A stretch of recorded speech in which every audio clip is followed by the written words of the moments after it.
하나님 말씀 사도행전 7장 1절 대제사장이 가로되 이것이 사실이냐. 스데반이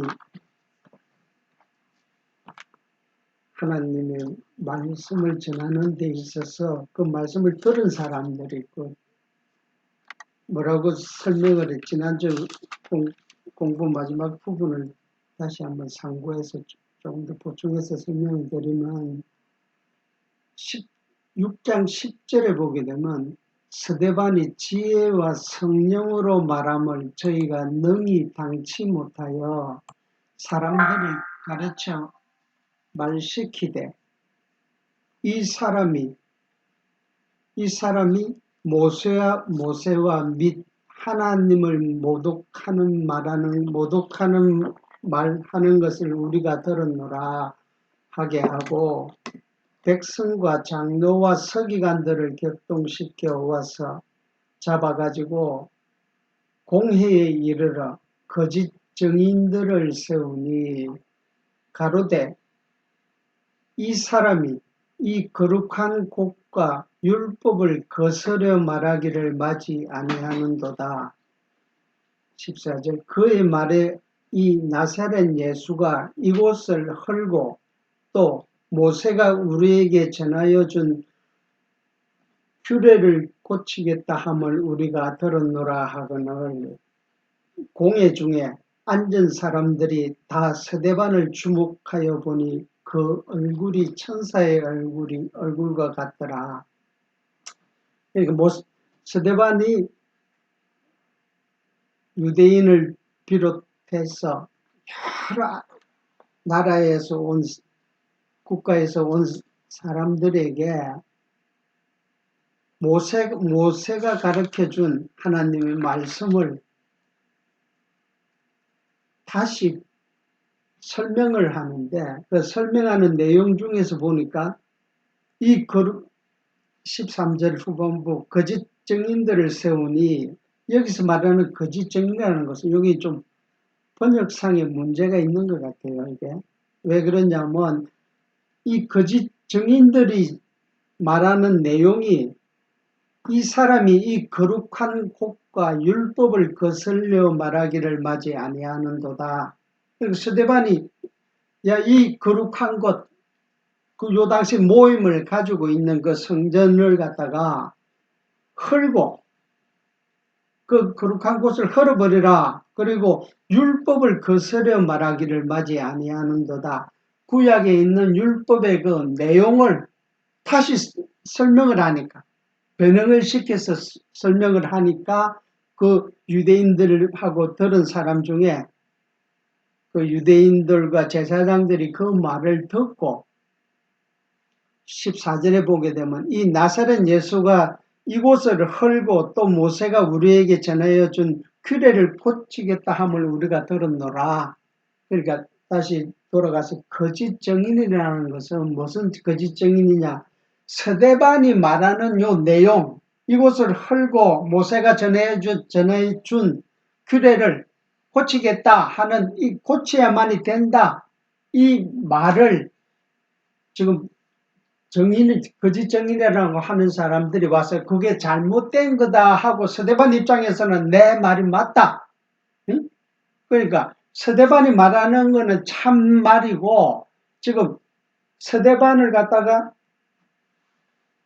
가르쳐준 내용이 잘못됐다. 구약만 근거로 해서 지금까지 유대인들이 내려오면서 지켜오고 응?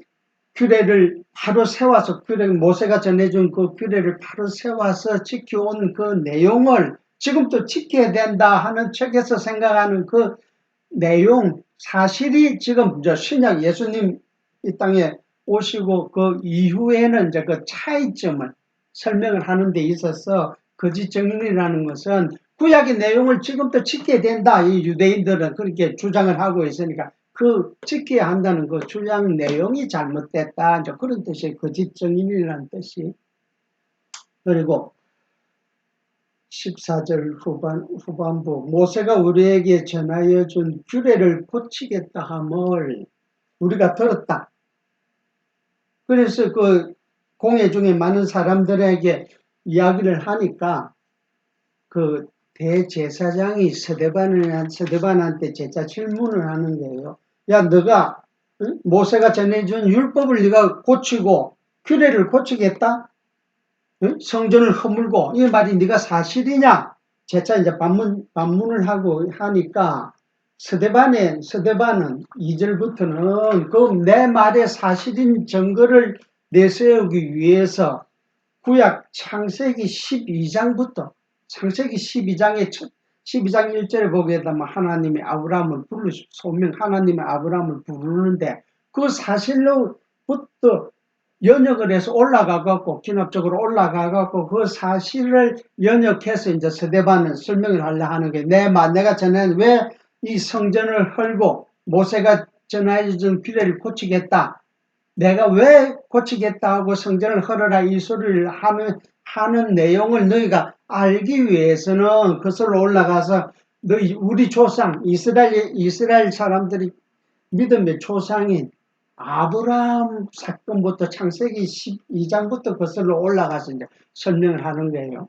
그러니까 서대반이 말하는 이 설명의 내용을 이게 굉장히 장문이에요. 7장이 굉장히 긴데 서대반이 하는 이 내용은 다시 말해서 곧 구약을 바로 볼 수 있는 잣대가 되는 거예요. 다시 말해서 예수님 오시기 전 성경 구약은 곧 예수님 오시기 전까지는 예수님이 그리스도로 오시기 전까지는 너희가 유대인들이 지켜온 그 내용은 맞는데 이제는 예수님이 오고 나서는 틀린 거다 그게.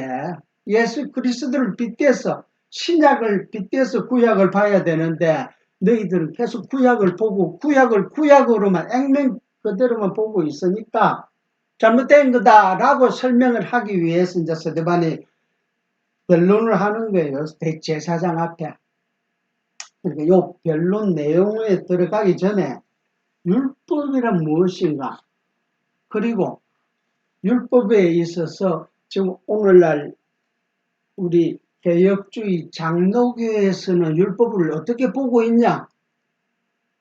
더 나아가서는 구약에 말하는 율법의 전체 내용이 우리가 신약에 와서는 어떤 잣대로 율법을 봐야 되냐? 그러기 위해서는 그것을 올라가서 중세시대 12세기 때 로마 카톨릭 측에서는 굉장히 최고의 신학자라 하는 사람이 있어요. 토마스 아퀴나스라고.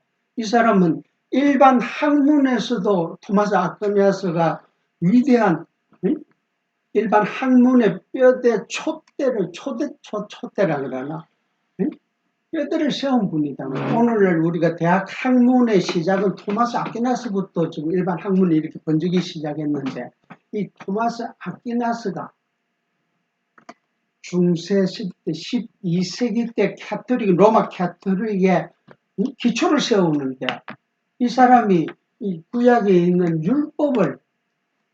율법이란 무엇이냐에 있어서 율법을 구성을 하는 데 있어서 율법에는 도덕법이 있고 국가법이 있고 의식법이라는 거는 이렇게 율법에 뭐 제사 지내는 이런 방법, 옷은 무슨 옷을 입어야 된다 이런 모든 의식 다르게 표현하면 또 종교법이라고 해요. 도덕법, 국가법, 종교법, 의식법 이 세 가지를 율법의 구성이 돼 있다. 그런데 국가법이라는 것은 제가 말하는 건 이제 12세기 때 토마스 아퀴나스가 로마 카톨릭의 뼈대를 세울 적에 그 당시 동시대 때 아퀴나스가 말하는 거는 국가법이라는 건 이제는 안 지켜도 된다. 의식법이죠. 우리가 사람이 죄를 지으면 양 잡아갖고 소 잡아갖고 비둘기 잡아갖고 피를 흘리고 제사장 앞에 가서 사함을 받는데 구약에는 야 그거 이제 안 해도 된다. 응? 그러니까 국가법 안 해도 되고 그 다음에 종교법이라는 거는 이스라엘이라는 나라 자체는 국가법이 곧 종교법이야. 응? 그러니까 의식법, 국가법, 응? 종교법 이걸 안 지켜도 된다. 지금 그 12세기 된 토마스 아퀴나스가. 그러나 중요한 것은 도덕법은 지켜야 된다. 그럼 도덕법이란 무엇이냐 하니까 십계명. 십계명이 그 도덕법의 골자예요. 그러니까 이 십계명, 도덕법은 지켜야 된다라고 이제 중세 12세기 때 로마 캐토릭에서 캐토릭 신학을 세우는 거예요. 그 율법관을. 그래서 로마 캐토릭에서는 지금까지 이제 그대로 지금 도덕법은 살아있다. 삶의 규범으로서 도덕법은 지켜야 된다고 이렇게 아퀴나스가 외치고, 그리고 4세기 후에 종교개혁이 일어났는데, 그러니까 종교개혁이라 그러면 우리가 첫째는 루터라는 사람은 캐토릭의 외형을 부숴버린 사람이에요. 루터가 말하는, 이게 다르게 표현하면 딱 루터가 말하는 요점이 뭐냐, 그걸 갖다가 우리가 개혁의 산물리라고 하는데, 첫째는 루터가 뭘 내세우냐, 성경 권위.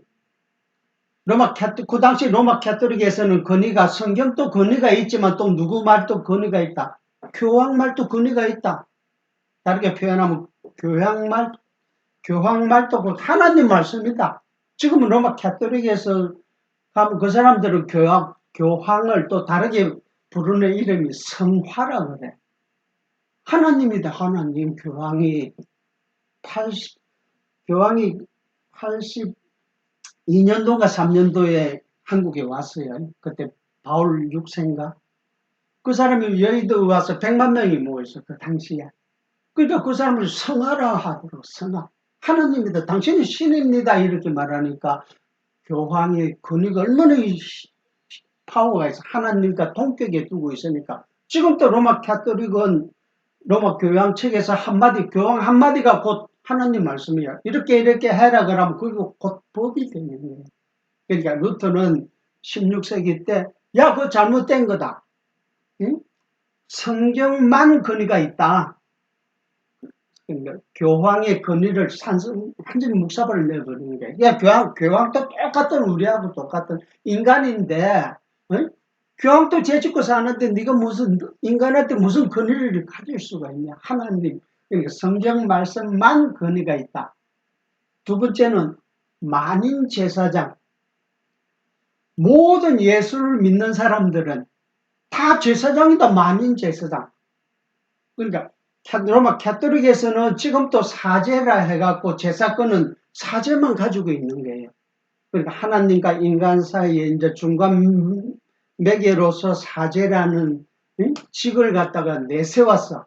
그러니까 일반 교인들과 사제와 제사권을 가진 사제와 이제 차별을 둔단 말이에요. 지금도 로마 캐토릭은 차별을 두죠. 그러니까 16세기 때 만인 제사장을 통해서 예수 믿는 사람은 누구라도 하나님을 만날 수 있다. 구약에는 제사장만 만나는데 일반 백성들은 못 만나는데 신약으로 와서 예수님이 와서 율법의 다 완성을 이루고 온전히 이루었기 때문에 누구라도 하나님 앞에 만날 수가 있다. 우리가 기도를 하잖아요. 예수님께서 가르쳐 주신 대로 마지막 주 예수 그리스도 이름으로 기도합니다 하면 하나님한테 직접 상달이 되잖아요. 그러니까 우리가 제사권을 가지거든요. 그래서 루터가 만인 제사장을 내세워서 사제만이 제사를 드릴 수 있다는 캐토릭의 제도를 무너뜨려버리고, 세 번째는 이신득의 오로지 믿음으로만 구원받는다. 로마 캐토릭은 지금도 믿음 플러스 행위를 통해서 구원받는다 그래요. 그러니까 우리 개신교는 루터가 외친 오로지 믿음으로만 구원받는다. 이신덕구라고도 하는데, 그러니까 이 개혁의 사문리를 루터가 개혁의 사문리를 통해서, 그러니까 루터가 좀 더 설명을 하게 되면 이제 그 1년에 한 번씩, 루터는 독일 사람인데 1년에 한 번씩 로마 교황청에 가서 그 당시 이제 사제들도 1년에 한 번씩 이제 회복 기간이 있어갖고 자기가 1년 동안 지은 죄를 로마 교황청에 와서 사죄함을 받아야 돼. 사제들도. 그러기 위해서는 그 로마 교황청에 올라가는 계단이 있다 그래요. 근데 루터는 96번째 계단까지 90 몇 번째 계단을 무릎을 꿇고 올라가는데 거기는 사실 재용수 받기 위해서. 그러니까 루터는 90 몇 번째 계단까지 무릎 꿇고 올라가다가 그대로 돌아서서 독일로 돌아왔거든. 그러니까 루터는 그 올라가면서 로마서 1장 17절 오로지 믿음으로 구원을 받는다. 그 성경 구절이 생각이 나서 독일로 돌아와서 루터가 있는 그 성벽에다가 96가지 조항을 붙여버려. 로마 캐톨릭의 잘못된 점, 성경을 근거로 해서. 그리고 이제, 그러니까 루터는 캐톨릭의 외형을 부숴버리고, 루터 이후 20년 후에, 칼빈이라는 사람이 나타나요. 요한 칼빈이라는 사람은 기독교 개신교의 내실 체계를 구축한 사람이다. 칼빈이 루터도 대단했지만 칼빈은 내실 체계를 구축을 했기 때문에, 그러니까 칼빈이 지금 오늘날 우리가 개혁주의 장로교의 뿌리가 된다고도 할 수가 있는 분이에요. 그분이. 그러니까 칼빈이 간추린 요약이 뭐냐 한마디로 칼빈을 비방하는 사람들이 칼빈은 예정론을 믿는 놈이다. 말도 안 되는 세상 되어지는 모든 일이 다 하나님이 다 작정을 하고 계획대로 움직이진다. 인간의 구원까지도 하나님이 구원을 해줘야만 구원받는다. 두 번째는 구원받을 자와 안 받을 자가 태어나기도 전에 영원 전에 다 정해 있단다. 라고 칼빈이 외친다. 그러니까 칼빈이 잘못됐다. 그러면서 이제 그 칼빈을 반대하는 사람들이 외치는 그 소리 속에서 간단히 요약을 하면 5가지로 해갖고 칼빈의 5대 교리라고 하는데, 그러니까 첫째는 전적 타락. 칼빈은 전적 타락이라는 소리는 인간 누구도 인간 스스로 지혜 스스로 노력을 통해서 하나님 앞에 올 수가 없다. 하나님과 인간 사이에는 죄라는 담이 딱 쳐져 있기 때문에 절대 스스로 하나님을 못 만난다. 전적 타락. 두 번째는 제한 속죄야. 그러면 인간 모든 사람들의 죄를 하나님이 다 용서해 주냐? 아니다. 하나님이 영원전에 창세전에 택한 신자들만 용서해 준다. 속죄를 해주는데 제한이 되어 있다. 세 번째, 무조건 선택.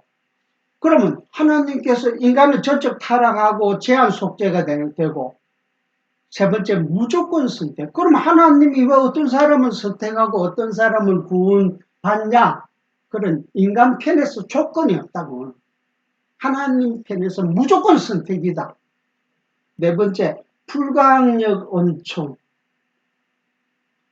하나님이 은혜 주시기로 작정을 하면 인간은 그 은혜를 거부할 능력이 없다.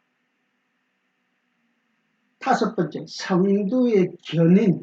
한번 하나님을 믿기 위해서 예배당에 나오는 사람은 천국 가는 게 지옥 가는 것보다 더 힘들다. 확실히 견인이 딱 되어졌다. 이게 칼빈의 5대 교리인데, 그러니까 이 칼빈의 5대 교리라는 거는 오늘날 우리가 성경 공부를 하면서도 그 뼈대가 되는 거예요. 기준이 된단 말이에요. 표본이 돼주고. 어떤 목사가 이런 소리를 하던데 하면 5대 교리에 딱 비춰서 보게 되면 저기 뭐가 틀리구나. 5대 교리라는 것은 5개 중에서 한 가지가 무너지면 다 바짝짝 다 무너지는 거예요. 그러니까 칼빈이 이만큼 깊이가 있었고, 대단한 분이죠, 칼빈은. 근데 칼빈은 말년에 하도 잘못됐어. 거기에 대해서 좀 설명을 하게 되면 아까 토마스 아퀴나스의 율법 구성에 있어서 잘못된 점, 국가, 도덕, 의식, 요 3가지를 율법 구성을 갖다가 생활의 규범으로 잡고 지켜야 될 법은 도덕법이라 했는데, 그리고 4세기 후에 칼빈이라는 사람이 이 토마스 아퀴나스가 내세운 이런 율법관을 그냥 구별 없이 그대로 받아들여. 칼빈이 그걸 그대로 받아들이면서 이제 칼빈은 그럼 자기 칼빈이 외세운 자기 논리하고 지금 틀린 점이 뭐냐 그러면 도덕법이라는 게 지금 살아있게 되면 그럼 도덕법을 안 지켰을 적에는 성도의 견인이 되지냐 안 되지냐. 그러니까 칼빈이 성경 전체를 다 깨닫지 못했다 이런 소리도 할 수도 있겠지만 근데 칼빈이 자기 스스로가 내세운 소리가 있거든. 칼빈은 나는 성경이 가는 데까지 가고 성경이 서는 데는 선다. 칼빈이 자기가 이렇게 외치면서 자기한테 배운 제자들에게도 그 소리를 항상 강조를 하거든. 오직 성경만이다. 누구든지 내가 성경을 잘못 가르쳤다 그러면 너희들이 성경을 근거로 나를 비판해도 된다. 그게 칼빈주의예요. 그러니까 우리는 일반적으로 다른 사람들이 우리야 개혁주의 장로교라고 하면 예정론을 믿고 칼빈주의자들이다. 그 말은 맞아. 그러니까 칼빈주의를 우리가 주장을 하면서도 칼빈이 말한 그 내용을 주장하는 게 아니고 칼빈이 반 그 성경강 중에서 맞는 것만 주장을 하는 거예요. 그러니까 우리가 무조건 칼빈을 따르는 게 아니에요. 칼빈주의라는 것은. 그러니까 모르는 사람들 입장에서는 좀 무조건 칼빈주의 우리가 100% 칼빈 인간 칼빈을 숭배하고 그런 게 절대 그 사람들은 모르니까 우리는 칼빈주의라는 거는 성경이 가는 데까지 가고 성경이 쓰는 데는 쓴다. 그러면 칼빈의 율법관에 있어서 토마스 아퀴나스의 율법 구성을 도덕법은 살아있다고 16세기에 그대로 외쳤단 말입니다. 그게 지금 오늘날 21세기에 와서도 지금 대한민국뿐이 아니고 세계에서 율법을 해석하는 방법에 있어서 율법에는 의식법, 종교법, 국가법 이거는 다 없어졌지만 도덕법은 지켜야 된다라고 외치는 크게 보면 세 가지 율법관을 가지고 있어요. 첫째는 율법을 지켜야 된다는 이 공로주의를 내세우는 교회, 신학 이게 좀 카톨릭하고 똑같아요. 그 전에 이제 칼빈은 무슨 소리를 했냐 그러면 야 도덕법은 살아있는데 그러면 도덕법 살아있다. 그럼 도덕법의 주된 내용이 십계명인데 율법이 목법인데 십계명이 없으면 우리는 그렇게 죄가 안 드러나. 십계명을 통해서 우리가 죄인을 하든 되어지게 하는 율법 중에서도 목법인데 그러면 도덕법을 안 지키 십계명을 안 지켰다고 해서 그럼 구원 받습니까? 근데 칼빈은 거기에 대해서 답을 뭐 할 수가 없지. 왜 구원 못 받는다 하면 어떻게 되겠어요? 야 아무리 전적 타락됐고 무조건 선택 그것도 틀린 거지 않냐. 도덕법을 지켜야만 구원받으면 무조건 선택 잘못됐다. 그 다음에 불가항력 은총 하나님이 구원해 주기로 성령을 보내서 아무리 자꾸 갈라 그래도 구원받을 피당사자가 도덕법을 안 지켜버렸단 말이에요. 그럼 구원 못 받으니까 불가항력 은총도 무너지죠. 성도의 견인도 무너진단 말이에요. 그럼 칼빈이 내세운 모든 성경관이 와르륵 무너질 수밖에 없는 거야. 그래서 칼빈은 머리를 이제 대기 3회죠. 홍사도 내가 봐도 칼빈이 무슨 소리를 하냐 그러면 야 우리 지금 개신교에서는 도덕법을 안 지킨다고 해서 구원 못 받는 건 아니다. 칼빈이 이렇게 해서 단 도덕법이라는 것은 십계명이라는 것은 우리들이 믿는 성도들이 생활 규범으로서 의미적으로 남아있다.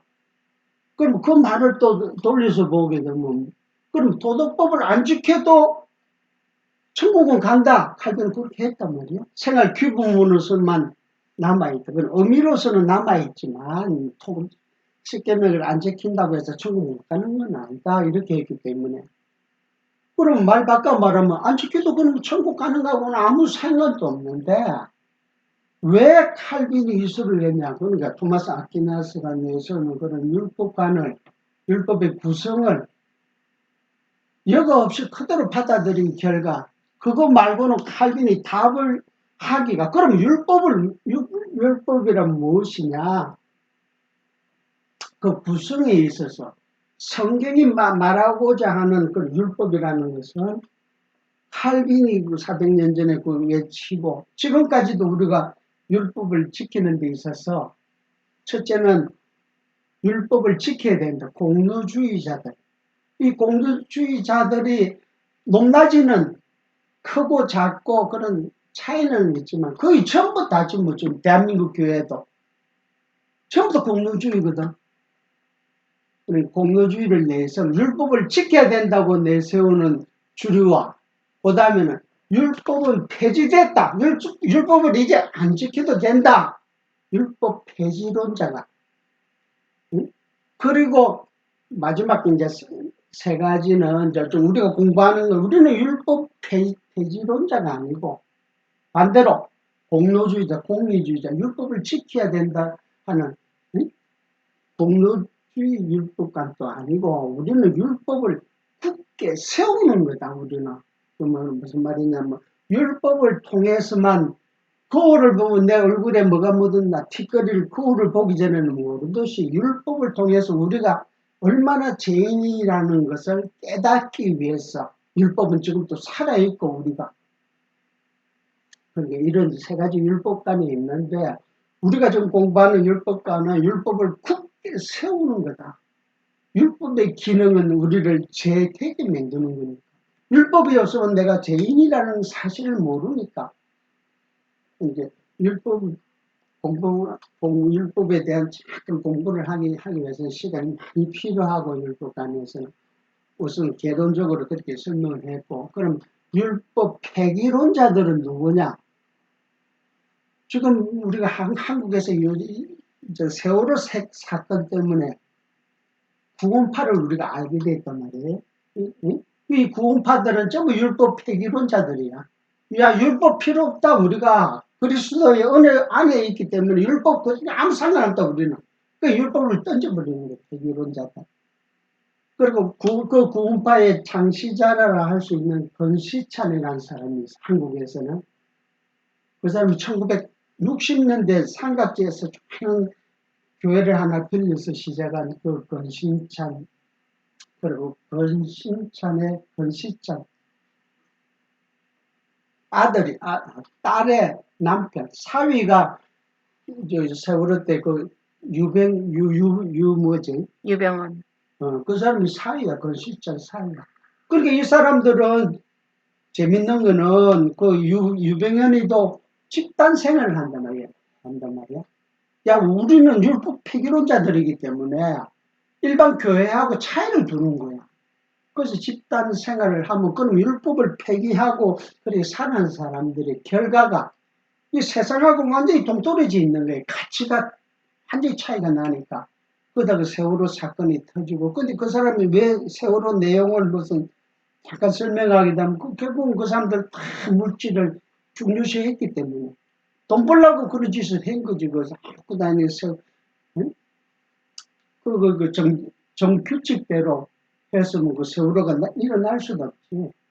인원 초과하고 화물도 큰 철근 많이 싣고 출항이 돼서는 안 되는 그런 짓을 했기 때문에. 근데 유병헌이는 이제 없어졌으니까 그러고 구원파가 죽냐. 그 유병헌 구원파에서 또 새끼를 친 구원파가 있어. 거기서 또 나온 구원파가 이 구원파라는 거는 목사 이름이 박옥수라는 사람인데 이 사람은 가을마다 잠실체육관에서 집단 성경 강론을 하고서 막 신문 광고까지 내고 봤는지 모르지만 제3의 비밀이라 해갖고 사람이 그것도 엄청나게 모여.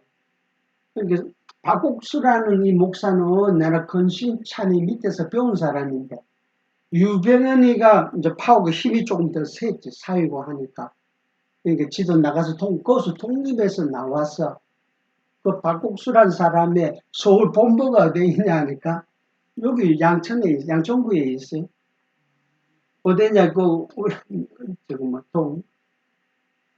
동궁사우나 우리 그 뉴월드 동방사우나 그 옆길로 올라가니까 이거 5층짜리 건물이 있어. 보니까 그 박옥순의 그 건물이야 그게. 그러니까 서울에서는 거기서 한마디 주일마다 모임을 갖고 걔들은 한 번씩 이제 전국 대회를 잠실체육관에 비해서 하는데, 그래도 그 사람들이 박옥수라는 사람도 그 사람 내가 보니까 일반 신문을 보게 되면 사기짓도 많이 하고 요번에도 한 몇 년 하면서 살고 나왔어요. 그런데도 또 가을에 또 붙이고 또 하더라고. 그러니까 그런 파들이 있고, 우리는 율법 폐기론자가 아니고 또 율법을 꼭 지켜야 된다고 하는, 응? 그러니까 우리가 대한민국에서는 보수주의 교회라 그러면 전부 율법을 굳게 세우는 교회인데 율법을 지키는 교회라고 전부 다 그래 보고 있는 거예요. 보수주의 하면 야 율법을 굳게 지켜야 된다. 그러니까 우리는 율법을 굳게 세우는 거고, 또 하나는 그 성경이 말하는 율법에 대한 구성을 바로 이해가 되려 그러면 지금 14절에 아까 14절 후반부 모세가 우리에게 전하여 준 규례를 고치겠다 함을 우리가 들었노라 이렇게 설명한다네요. 그 율법의 구성에는 율법의 기본법이 되는 모법이 되는 십계명이 있고, 그 다음에 십계명 속에서 1계명부터 4계명까지를 갖다가 우리가 규례라고 그래요. 그리고 5계명부터 10계명까지는 율례라고 하고, 그리고 규례와 율례를 다 통틀어서 하나님 섬기는 방법을 하나님이 제시해 주는데 그걸 갖다 우리가 법도라 그래. 그래서 율법에는 기본법이 되는 십계명, 모법이 있고, 그리고 규례와 율례와 법도가 있다. 이게 정확한 성경이 말하고 전하고자 하는 율법에 대한 구성이고 올바른 율법관인데, 그럼 율례라는 것은 뭐냐? 먼저 규례는 인간하고 하나님하고 그런 섬기는 내용을 10계명, 4계명까지 보게 되면 나 외에 다른 신을 섬기지 마라. 그 4계명까지 인간과 하나님의 관계를 설명하는 거고, 5계명부터 10계명까지는 율례라고 하는데, 율례는 인간과의 관계, 인간과 사회와의 관계, 그러니까 수평적 관계를 통해서 일어나는 지켜야 되는 걸 갖다가 율례라고 하고, 종적 관계, 수직적 관계에서 하나님과 인간 사이에서 지켜야 될 걸 갖다가 규범이라고 하고, 이걸 다 통틀어서 지키는 방법을 설명하는 게 법도라고 하는데, 여기서 이제 우리가 중요한 것은 출애굽기 20장은 하나님께서 모세를 불러서 율법을 주시는 거예요, 하나님이.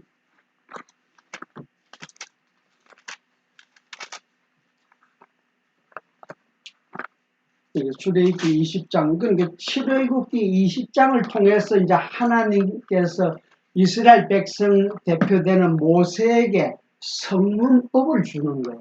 그러니까 출애굽기 20장 전까지 19장까지는 하나님께서 이렇게 해라 저렇게 해라 하는 그런 성문화된 법이 없었어. 그럼 20장에 들어와서 이제 십계명을 주시는데, 십계명부터 시작해서. 근데 여기서 가장 중요한 포인트가 있어, 지금. 20장 1절에 보게 되면 하나님이 이 모든 말씀으로 일러 가라사대 나는 너를 애굽 땅 종되었던 집에서 인도하여 낸 너의 하나님 너의 하나님 여호와로다.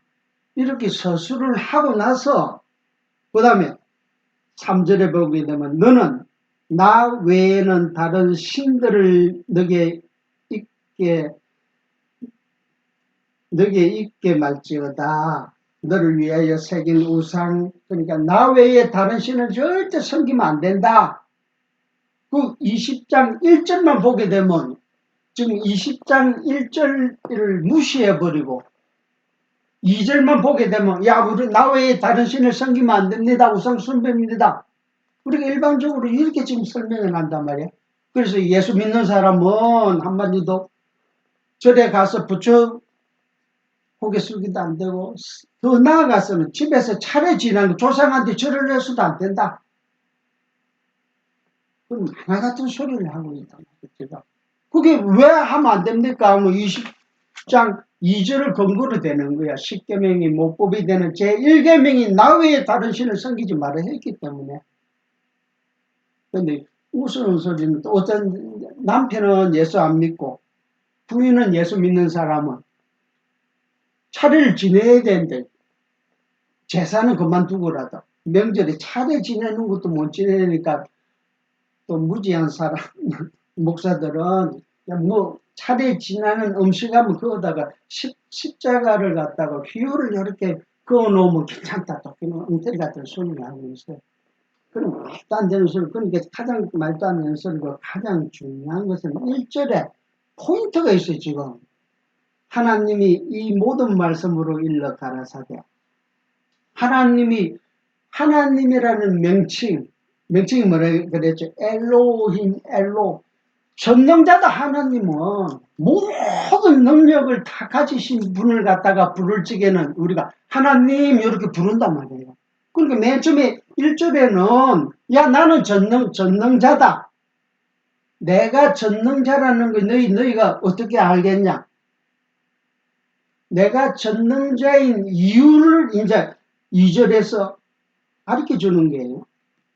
나는 너를, 그러니까 하나님은 이스라엘 백성들을 애굽 땅 종되었던 집에서 인도하여 낸 너희 하나님.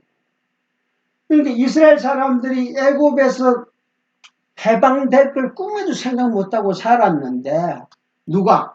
하나님께서 전능자께서 모세를 통해서 이스라엘 백성들을 애굽에서 10가지 실험을 통해서 결국은 바로가 항복을 하게 만들고 그래도 바로가 마음이 변해서 쫓아오니까 홍해 바다가 딱 막혀 있어 가지 못하는데 홍해 바다를 가르고 모세가 백성들은 바닷길을 열고 나왔고 쫓아온 이스라엘 사람들을 죽이려 했던 애굽 사람들은 물에서 다 수장이 돼서 다 죽고 이런 일을 이스라엘 사람들은 지금 기억을 한단 말이죠.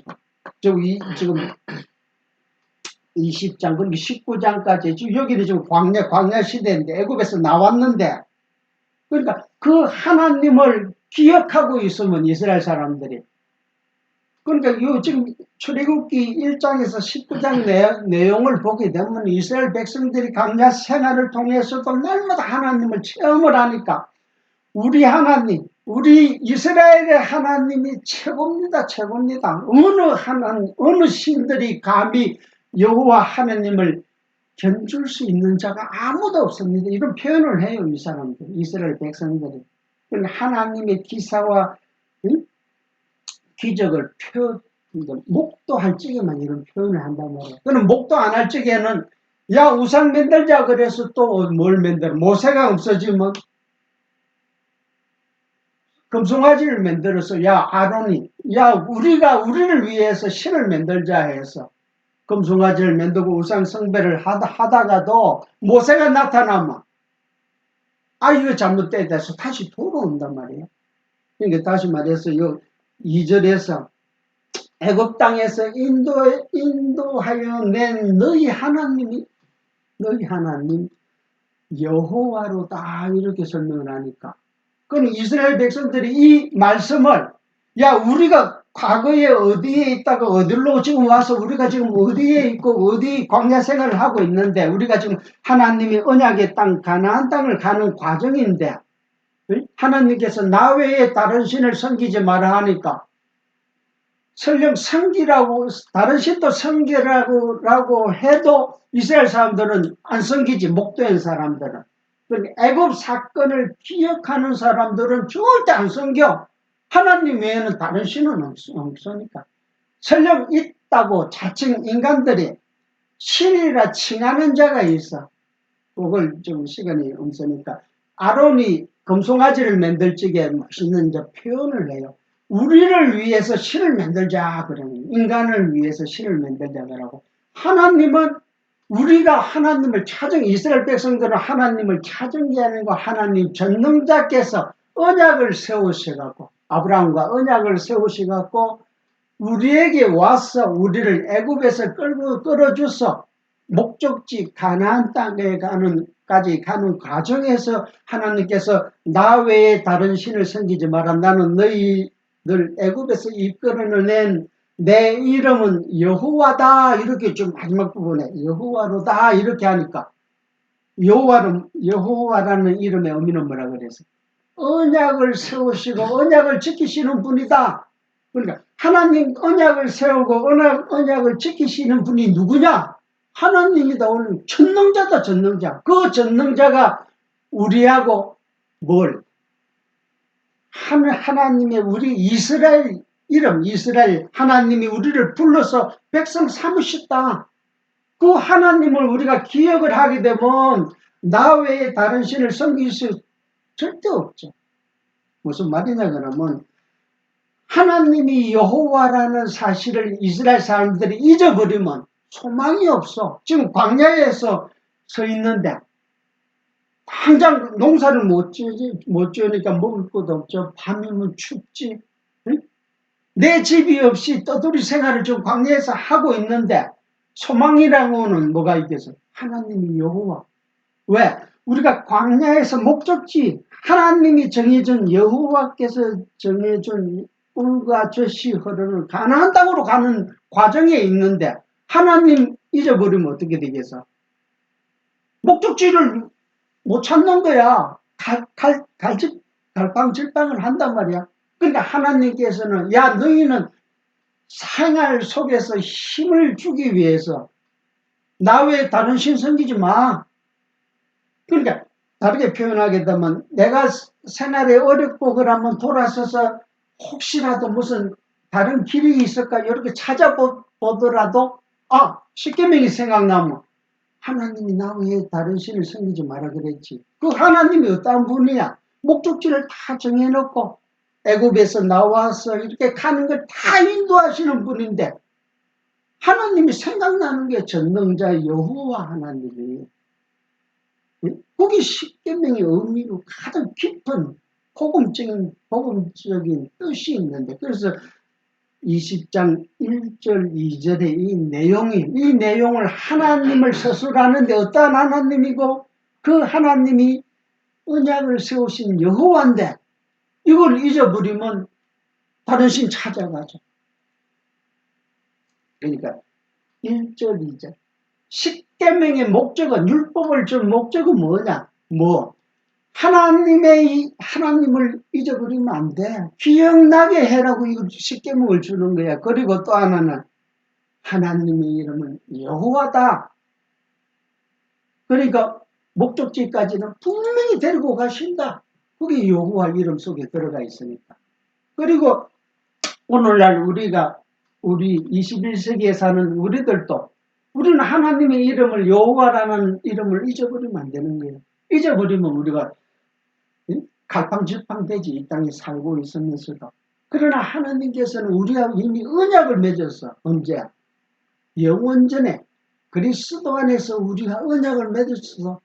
칼빈이 말했듯이 오덕길이 마지막 성도의 견인.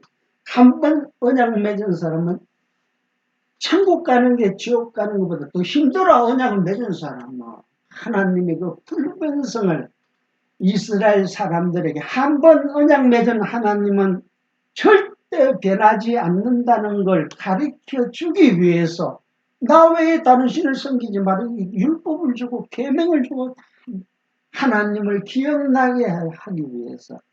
그러니까 우리도 이 땅에 우리도 세상 살다가 짜증이 나면 짜증의 동기는 하나님 잊어버리면 짜증난단 말이에요. 우리가. 그러니까 우리 성도들은 오늘날 성도들은 우리 속에는 지금 두 사람이 있는 거예요. 하나는 하나님을 알기 전 내 모습이고 전적 타락된 내 힘으로 도저히 하나님을 찾을 수가 없다. 전적 타락.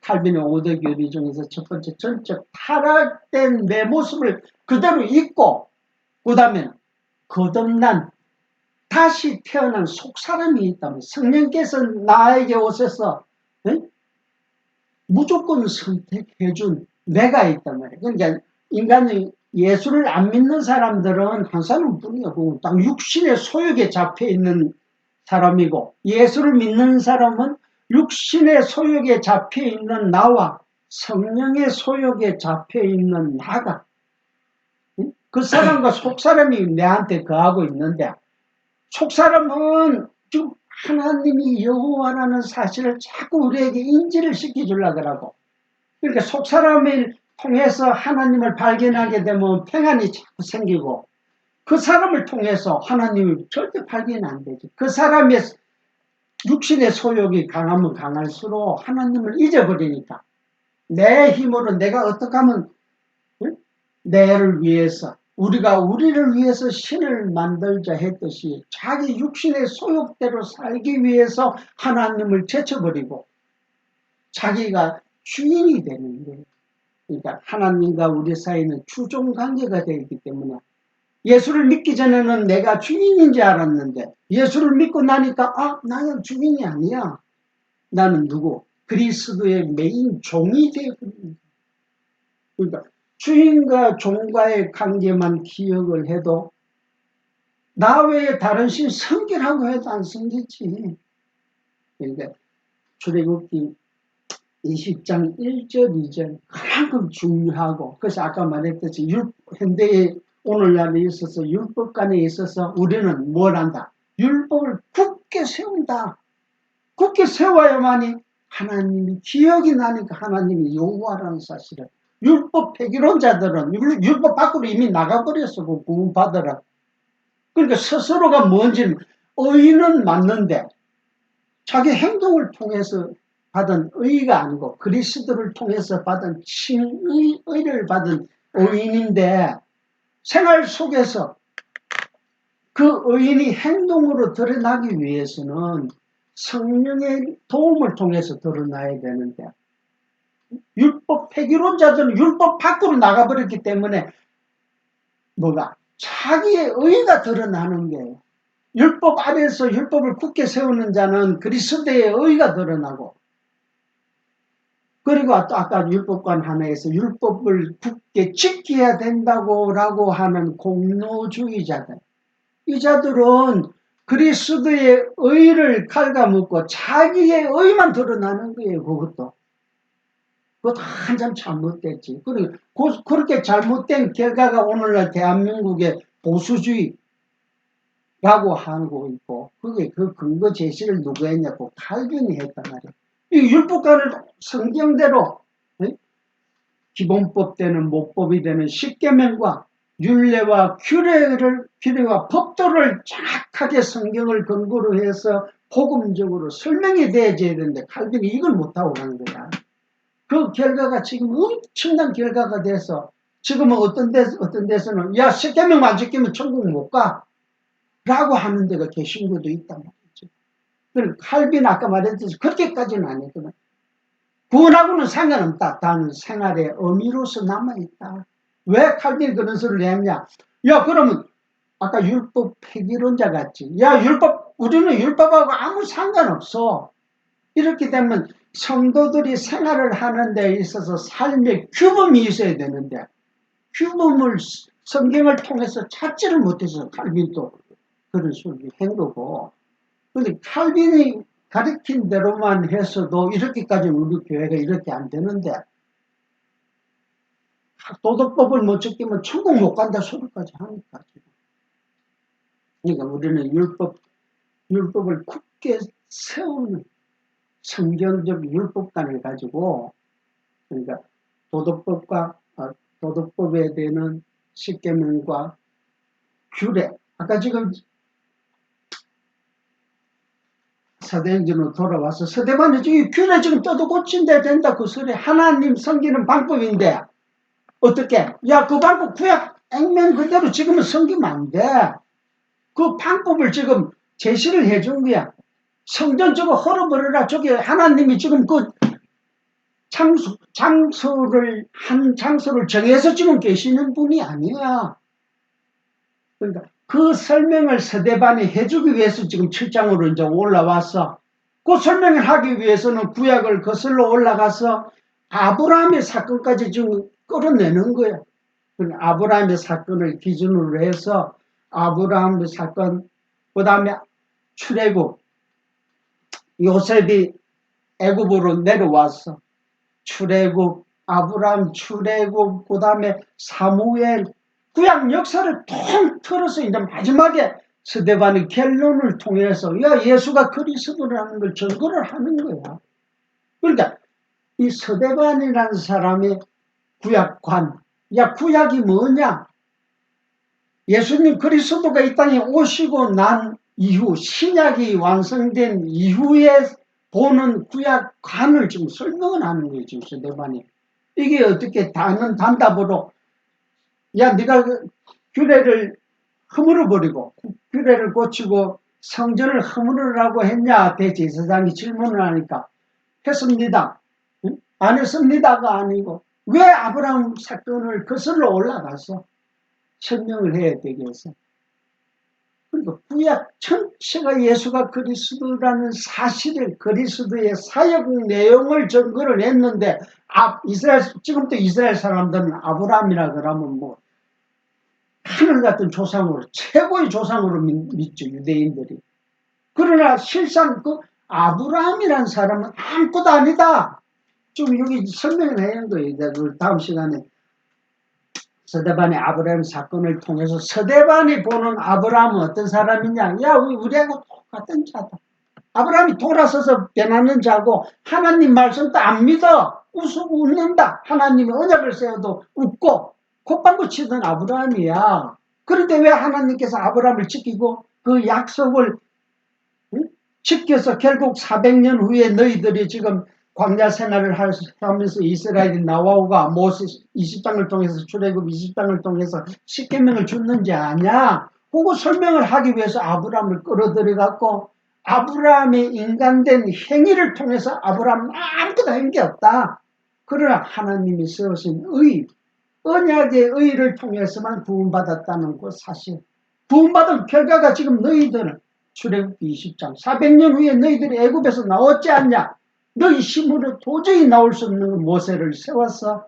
그 모세가 지금 신약으로 와서는 지금 예수 그리스도가 곧 구약의 모세다. 구약은 액면 모형적으로 보여주고 신약은 실체 진짜 참 예수가 이 땅에 와서 우리를 다 출애굽을 시킨 거예요. 그러니까 구약에는 국가적으로 출애굽을 모형적으로 보여줬고 신약으로 와서는 진짜 이스라엘이 누군지 아냐?